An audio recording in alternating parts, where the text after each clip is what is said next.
जी अस्सलाम वालेकुम। माह रमज़ान का महीना आ रहा है। मैं इस्तक़बाल करता हूँ रमज़ान की, और अल्लाह ताला के फ़ज़ल से पांचों अरकानात इस्लाम के में से एक अरकान है। लेकिन मैं एक मैसेज ख़ास तौर पर डायबिटिक पेशेंट्स जो अपने 1, 2, 3, 4 रकम के ओरल टैबलेट्स में हैं और इंसुलिन पर हैं, कई दूसरे कोमॉर्बिड कॉम्प्लिकेशंस लाइक हाइपरटेंशन है, डायबिटिक पेरिफेरल न्यूरोपैथी है, स्ट्रोक है, हार्ट अटैक है, किडनी फेल्यूर है, डायलिसिस है, इफ़ नॉट है तो अदरवाइज उन्होंने ऑन गोइंग है due to bad control of diabetes. Bad control of diabetes leads to the कई कॉम्प्लिकेशंस में शुरू हो जाता है। लेकिन बदकिस्मती डायबिटीज़ की यह है कि एसिम्प्टोमेटिक है, इसके सिम्टम्स नहीं आते। एक डायबिटिक पेशेंट अपनी ज़िंदगी के अंदर आने वाले 4, 5वें 10वें साल में अगर स्ट्रोक होने वाला है, या 3, 4, 5 साल के बाद उसे हार्ट अटैक होने वाला है, या किडनी फेल्यूर के अंदर डायलिसिस पे जाने वाला है, इब्तदाई दिनों के अंदर जो है पेशेंट्स को कोई सिम्टम्स नहीं दिखाता। मिसाल के तौर पर अगर कोई बुखार है, टाइफाइड है, एटलीस्ट एक सिम्टम दिखाता है कि इंसान लेथर्जिक हो जाता है, बुखार आ जाती है, उसके आंख का दर्द आ जाता है, he feels like taking a rest. लेकिन बदकिस्मती डायबिटीज़ इतनी साइलेंट किलर है कि इन्हें सिम्टम्स नहीं दिखाती इब्तदाई दिनों में। तो इसलिए मेरा पाक मैसेज हर डायबिटिक पेशेंट्स को है कि अपने आप पर सेल्फ मॉनिटरिंग, डायबिटीज़ के अंदर अपना सेल्फ मॉनिटर हर डायबिटिक पेशेंट को जाननी चाहिए कि फास्टिंग के अंदर उसकी शुगर कितनी होना चाहिए, नाश्ते के 2 आवर्स के बाद कितनी होना चाहिए, दोपहर के खाने के पहले कितनी होना, दोपहर के खाने के 2 आवर्स के बाद कितनी होना, रात के खाने के पहले डिनर में कितनी रहना, रात के खाने के 2 बजे बाद कितनी रहना 2 आवर्स के बाद, और मिडनाइट एट 3 AM उसकी शुगर क्या है। इस तरीके से this is called as 7 point profile test. तो ये जायज़ा लेना चाहिए। और डायबिटीज़ के अंदर जैसे मैं बता रहा था आपको कि 5 अरकान में थोड़ा रिलैक्सेशन से पेशेंट ये चीज़ को गौर करना चाहिए कि 5 अरकान में जो खुदा ताला को वाहिद मानना और अल्लाह के रसूल पर इताअत करना और नमाज पढ़ना, ये तो फ़र्ज़ करार दिया। ये 2 जो अरकान हैं इट इज़ मस्ट। बाकी के जो 3 अरकान हैं हमारे, जो माह रमज़ान के महीने में रोज़े रहना और ज़कात देना, हज को जाना, इसके अंदर कुछ एग्जम्पशन कुछ उम्रों के साथ है, कुछ सोसाइटी के साथ उसके एग्जम्पशंस हैं। अच्छे पैसे वाले हैं तो ज़रूर ज़कात देना चाहिए।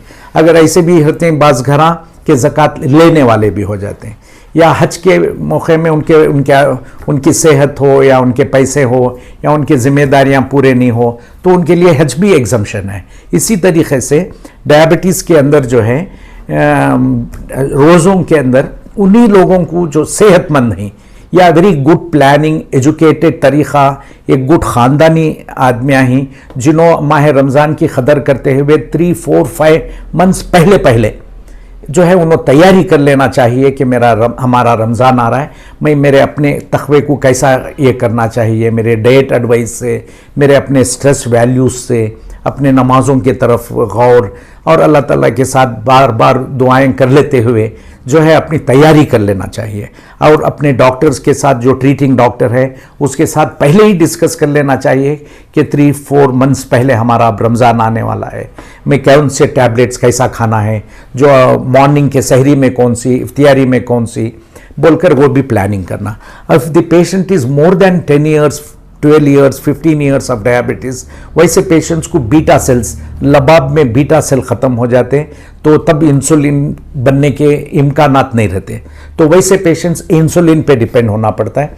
तो उन्होंने जो है बहुत एहतियात से डायबिटीज़ का रोज़ा रखना, बहुत हमारी हिफाजत और एडवाइस के साथ, क्योंकि आज इतने तरक्कीमंद टैबलेट्स आ गए हैं दुनिया में, इतने तरक्कीमंद इंसुलिन आ गए हैं।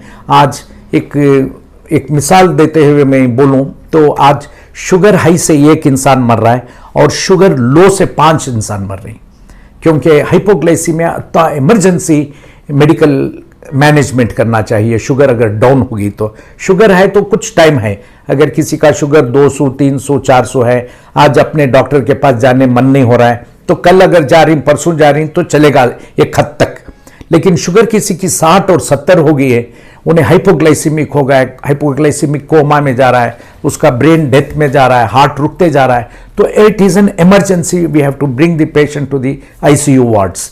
तो इसलिए जो है पेशेंट सीधा एक अपने डॉक्टर्स के साथ जो पेशेंट टाइम नहीं स्पेंड करते, सवालात नहीं कर लेते, या उनके डॉक्टर्स जो उनको ढंग से समझाते नहीं कि कैसा शुगर डाउन हुई तो इम्कानात क्या रहती, और ख़ास तौर पर जो यंग एज रहते उनको शुगर डाउन हुई तो एटलीस्ट उन्होंने रिकग्नाइज करते, शायद मुझे बहुत पसीना पसीना हो रहा है, मेरा दिल मार ले रहा है, मैं कुछ नर्वस हूँ, तो शायद शुगर डाउन हुएंगी बोलकर चेक तो एटलीस्ट करने का मौका मिलता है। लेकिन एल्डरली पेशेंट में what is called as autonomic neuropathy failure हो जाता है, उनका ब्रेन का रिकग्निशन जो पहचान कर लेते हैं शुगर शायद डाउन हो रही है क्या, वो एक सिस्टम ब्रेन से उनका लैक रहता है। अगर ब्रेन अगर ब्लड शुगर बिलो 60-70 को जा रहा है तो ब्रेन डेथ हो जाता है, उनको रिकग्निशन भी नहीं होता। आपके साथ कोई सो रहे हैं तो उनको तक बोल नहीं सकते कि मेरा शुगर डाउन हो रही है मुझे, तो एकदम अनकॉन्शियस हो जाते। तो इसलिए जो है बड़े एहतियात के साथ लॉन्ग टर्म बाज इंसुलिन आजकल मार्केट में ही जो लॉन्ग टर्म काम करते हैं, मिसाल के तौर पर 24 आवरली एक्टिंग है, जो स्लो से काम करते हैं, तो इसलिए shorter acting insulin, shorter acting sulphonylurea anti diabetic drugs नहीं यूज़ करना चाहिए। और आजकल एक नई गोली है, कितने डॉक्टर्स अपने पेशेंटों से समझाते नहीं मालूम, कि SGLT2 inhibitors, this is the very advance very good tablet. आजकल उसका जो है बड़े सस्ते पैसों में भी मिलती उन्हें, पहले एटलीस्ट वो बहुत महंगी वाली थी, उसकी पेटेंसी पीरियड 5 इयर्स की ओरिजिनल मॉलिक्यूल की ख़त्म हो गई, हर कंपनी वाला SGLT2 बनाने लग गया, टू एन एक्सटेंट 8, 9, 7 रुपयों को मिलने लगी। One of the best molecule जो लबाब पर नहीं काम करती, उन्हें जाकर किडनी से काम कर कर किडनी से हन्नी पेशाब करा देती है, मिठा सा पेशाब बाहर निकाल देती है, उन्हें जो है डिहाइड्रेशन कराती, यानी कि पेशेंट को प्यास लगने ज़्यादा लग जाती, क्योंकि वाटर जो है उन्हें किडनी से बाहर बहुत फेंक देता। तो वैसे मॉलिक्यूल्स को भी जो है बड़ी एहतियात के साथ, ख़ास तौर पर रमज़ान के महीने में वो भी नहीं खाना चाहिए। और shorter acting insulin tablets like glipizide, वो ग्लाइनेस के नाम से मिलते जनरली, तो वो भी जो है नहीं खाना, क्योंकि उन्हें इमीडिएट काम करते। यहाँ पर द चैलेंज इज़ दैट सहरी के बाद 2 आवर्स का जो बढ़ता शुगर, जो उसके अंदर जो डैमेजेस हमारे ऑर्गन्स होती, दैट इज़ रियली बॉदरिंग। तो उसके वास्ते एक ऐसे दवाएं देना जो फर्स्ट 2 आवर्स उन्हें थोड़ा फास्ट काम करना, पोस्ट पेरेंडियल पीक्स जो शुगर को बढ़ाने का मौका रहता है 2 आवर्स, जब भी इंसान खाना खाता है, इधर आप नाश्ता खाओ या दोपहर का खाइए या शाम का खाइए, स्नैक्स खाइए, हमारे एक एनिमल में एक सिस्टम है, और इंसान के अंदर उसका system sugar half an hour, 1 hour, 1.5 hours, 2 hours maximum बढ़ती, 2 आवर्स के बाद उतरती वापस। तो 2 आवर्स का जो मैक्सिमम जो क्रॉस कर डालते हैं अपने नॉर्मल वैल्यूज से अबव 40, देर दी डैमेजेस सकर्स, पोस्ट पेरेंडियल डैमेजेस। तो उसके वास्ते जो है हाइपरग्लाइसीमिया में जो कॉम्प्लिकेशंस ऑफ डायबिटीज़ हैं उनको अवॉइड करने के लिए, बैलेंस फूड करने के लिए, नॉन रमज़ान महीनों में जो है हम पेशेंट्स को बार बार डायबिटिक पेशेंट्स को ब्रेक कर कर थोड़ा थोड़ा सा खाने के लिए एडवाइस करते, ब्रेकफास्ट एडवाइस करते, मिड मॉर्निंग एडवाइस करती, आफ्टरनून एडवाइस करती, इवनिंग असर के बाद एडवाइस करती खाने के लिए, ईशान के बाद डिनर एडवाइस करती, और बेड टाइम में भी कुछ खाकर सोने के लिए एक फ्रूट एडवाइस करती। लेकिन हियर द चैलेंज इज उनके कंट्रीज़ के मुताबिक, उनके सन के इसके मुताबिक, सूरज के और हमारे टाइमिंग्स के चांद के मुताबिक जो है हम जो रोज़ा रखते, it may even vary from 12 hours to in certain countries 17-18 hours भी हो जाते। तो अब the challenge is 17-18 hours patient रोज़ा रखना चाहिए और उसके इबादतों को, उसका तक़वा भी मेंटेन करना चाहिए। It is little challenging but it is not that bad. इब्तदाई दिनों में जो अर्ली डायबिटीज़ हैं, लाइक 2 इयर्स, 3 इयर्स के, 4 इयर्स के डायबिटिक पेशेंट्स हैं, उन्होंने अगर तैयारी कर कर अगर रोज़ा रखते हैं तो it's not a bad concept, मुश्किल नहीं है। एक ज़माना में अपनी ओन प्रैक्टिस में आज से एक 20-25 साल पहले बड़ी मुखालिफत करता था पेशेंटों को, नहीं आप रोज़ा नहीं रखो, नहीं रोज़ा रखो। लेकिन आजकल अल्लाह ताला के फजल के बहुत बेहतर एडवांस टैबलेट्स आए हैं जो लेट काम करते, तो ऐसे इनके साथ और पेशेंटों की हिम्मत अफजाई और उनको हाईली एजुकेटेड करते हुए बाज़ लोगों को आजकल मैं बहुत रोज़े रखा रहा हूँ। वरना है ना बोले तो उसको जुल्म से भी रखा रहा हूँ कि नहीं रख सकते तुम बोलकर। तो बास को जो है बड़े प्यार मोहब्बत से सूर्य बकरा की आयतों को दिखाते हुए सूर्य 186 से 187 के अंदर अल्लाह ताला खुले खुले लफ्ज़ों के अंदर बताए हैं कि रोज़ा कौन रखना चाहिए कौन नहीं रखना चाहिए। This is being a life threatening disorder and totally depend on diabetes में रहती, तो ऐसे शख्स जो है अगर बग़ैर टैबलेट्स के नहीं जी सकते, बग़ैर टैबलेट्स के अपनी लाइफ एक्सीड नहीं कर सकते, वैसों को जो है शायद अल्लाह ताला ज़रूर माफ़ करार दिए हैं। और वैसे पेशेंट्स हमारे से मिलकर एक हमारा भी एक छोटा सा मेडिकल का फतवा लेकर उनको रोज़ों को जब अल्लाह ताला कोई चीज़ की इजाज़त देते हैं कि रोज़ा मना है तो मना लेना एक सवाब का काम है। अब एक मुसाफिर के लिए रोज़ा माफ़ है तो मुसाफिर रोज़ा पहली तो सफ़र को अवॉइड करना चाहिए मंथ ऑफ रमज़ान। अगर मजबूरन उन्हें सफ़र कर रहा है तो सफ़र के अंदर रोज़ा माफ़ लेना एक बहुत बड़ी बात है। ये नहीं है कि आजकल क्या है एरोप्लेन है, मैं वहाँ जाके उतर जाता हूँ, एरोप्लेन बॉम्बे में उतर जाता हूँ 4 आवर्स से, वहाँ से उतरता हूँ, उतरने के टाइम पर इफ्तियार होता नहीं तो खजूर रख लेता हूँ खा लेता हूँ। उतनी बड़ी अक्ल इंसान को ज़रूरत नहीं है। जब अल्लाह ताला कोई इजाज़त दिया है वो इजाज़त को लेकर बाद रमज़ान के बाद गिनती करना है।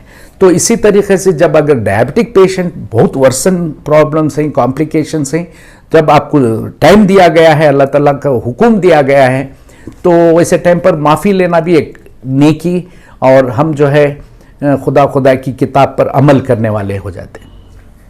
तो सहरी के लिए जो पेशेंट्स आते हैं डायबिटीज पेशेंट है जी, तो खाने में क्या ले सकते हैं और इफ्तारी में क्या ले सकते हैं?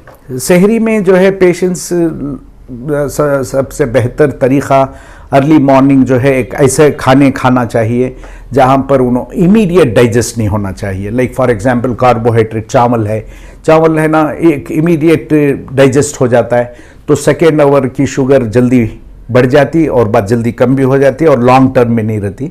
तो इसलिए जो है ज़रा लॉन्ग टर्म सीरियल्स, पल्सेस और ये कभी कभी वो रागी भी जो है लेट डाइजेस्ट होती, तो इस तरीक़े के या रोटी है। तो जहाँ तक वाइट चीज़ है डायबिटिक पेशेंट्स लाइक चावल है उसको थोड़ा सा खाली चावल में सहरी नहीं करना, उसे ब्राउन से मिक्स करना। तो गेहूँ ब्राउन है तो एक चपाती खाकर बाद है ना चावल भी थोड़ा सा ज़रूर ले सकते हैं, लेकिन मेन इम्पॉर्टेंट ऑयल से परहेज़ करनी चाहिए। ऑयल हाई कैलोरी है।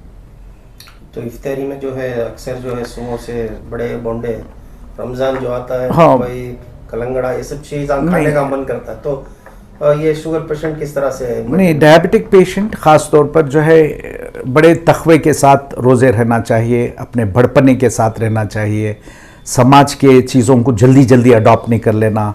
बाहर समोसे मिल रहे हैं, शीख मिल रहे हैं, हर चीज़ एकदम में टाइम में डालकर जो है सेकेंड आवर की शुगर, तरावियों को थक जाना, घर में रह जाना, ये तमाम चीज़ों को बड़े तक़वे के साथ, बड़े खुदा के रसूल की इताअत के साथ अगर रोज़े जब रखता है इंसान, तो I think better they can take away अपने कॉम्प्लिकेशंस को।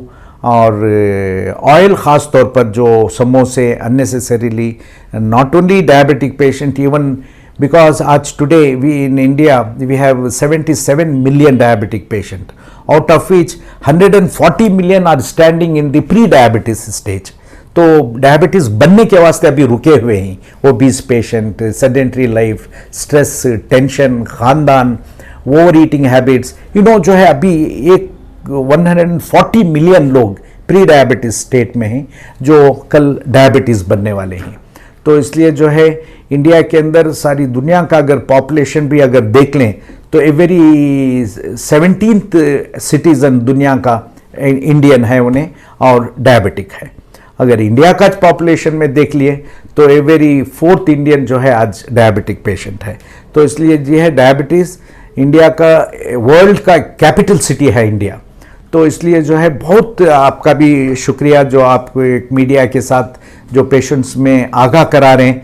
तो ये बहुत इम्पॉर्टेंट बात है जो डायबिटिक पेशेंट्स के अंदर उनका जो you are just bringing some awareness, जो वो अवेयरनेस को मैं I just congratulate you all, जो डायबिटीज़ का अवेयरनेस जो पेशेंट्स में लेकर आ रहे हैं in the month of Ramzan.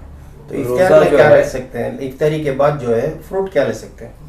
Fruits भी ऐसे लेना जहाँ इमीडिएट जो है लाइक फॉर एग्जांपल स्पेशली जो 5 फ्रूट मैं बताता हूँ पेशेंट को, 5 फ्रूट से थोड़ा देख कर है ना, क्योंकि वो हाईएस्ट किलो कैलोरी ये है।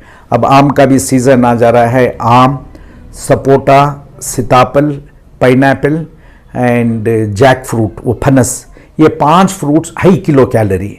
बाकी क्या आप दूसरे कोई भी फ्रूट का लो वो बहुत उसकी लो मिकदार है। फॉर एग्जांपल अगर मैं एक सिंपल मीनिंग दूं तो एक 100 ग्राम्स ऑफ वाटर मेलन, वो तरबूजा खरबूजा सब एक हार्डली एक 9 किलो कैलोरी में मिल जाता है। वही एक 100 ग्राम्स ऑफ आम खा लो आप, 280 किलो कैलोरी बढ़ जाता है। तो इस तरीके के जो मैं मेंशन किया 5 फ्रूट्स वो सब हाई किलो कैलोरी हैं, इसलिए लो किलो कैलोरी के फ्रूट्स बड़े तकवे के साथ, बड़े अदब के साथ, अगर एक सिंगल फ्रूट खाना, अगर ऑलरेडी एक छोटा सा माउस खा लिए, वो यालक की माउस ऐसा बनाना, तो अब दूसरा फ्रूट को अवॉइड करनी चाहिए।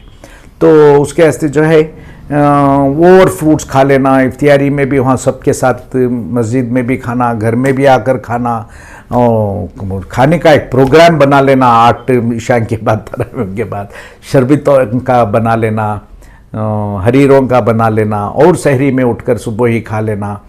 क्योंकि एक बड़े मेरे ख्याल से again and again I repeat that बहुत बैलेंस लाइफ, तकवे की लाइफ, क्योंकि साथ ही साथ तहज्जुद की नमाज होती है, बाद फजर में जो है बाद जमात पढ़ते हैं, बाद कुरान मजीद पढ़ना है, ये सब बाद जो है रोज़ा और अपने मामूलात भी दुनिया भी करना है, कामों के वास्ते भी जाना है आना है, और इफ्तियारी आ जाता है। सो उसके वास्ते हर it is an independent nutrition of every diabetic patient is individual, it is not in general.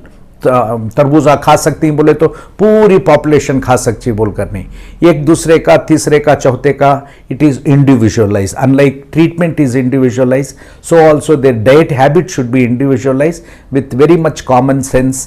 They should take up their foods habits.